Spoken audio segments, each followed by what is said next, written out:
Hi, I'm Max Brantley with the Arkansas Times. It's Friday, October 24th, and I've got news for you today. But first, a few of my problems. I know you don't want to hear them. It's been a busy day. I was happy to help KUAR raise money early this morning, and then at noontime I was particularly happy to be part of a program honoring Ernie Dumas, the veteran Arkansas journalist, and Chris Piazza, the judge who decided the same-sex marriage case.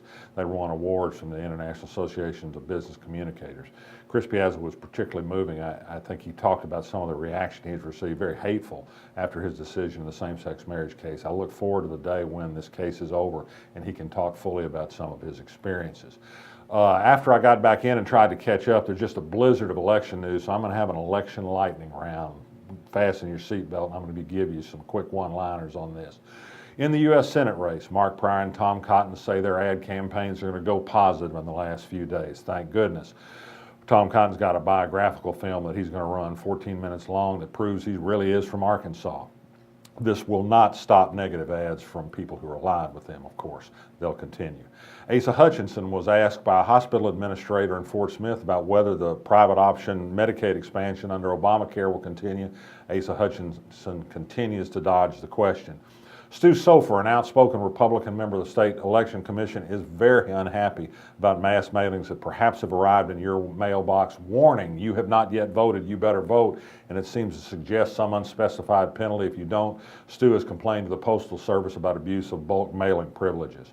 KKK leaflets have turned up in a neighborhood in Bentonville. They don't refer to the election. Some people are suspicious because the neighborhood happens to include a black candidate for legislator who is running a very strong campaign, but the leaflets make no reference to her. Tom Cotton got an award today, not the kind of award you want to get. One of his political ads was judged one of the 9 biggest whoppers of the year by PolitiFact. It was the pants on fire lie that he told to try and cover up his vote against the Farm Bill. Arkansas Women Vote, a progressive women's interest group, is sending out a mailer today in Faulkner County to try and educate people there about Jason Rapert's abysmal voting record. Will it have an impact? Don't know, but there's a very important letter to the editor in the Conway paper today from Jerry Adams, founder of Axiom, one of the biggest businesses in Conway, talking about how he can't explain to people how a progressive place like Conway could elect somebody like Jason Rapert. Finally, I talked to Walmart. They confirmed they will not be backing the statewide alcohol vote initiative that's going to be on the ballot November the 4th. They will support the Saline County local option if it manages to make the ballot. Another interesting thing about Walmart was not able to say how it was that Leslie Rutledge claims, as she did on Twitter this morning, that Walmart is backing her candidacy. They've promised to get back to me.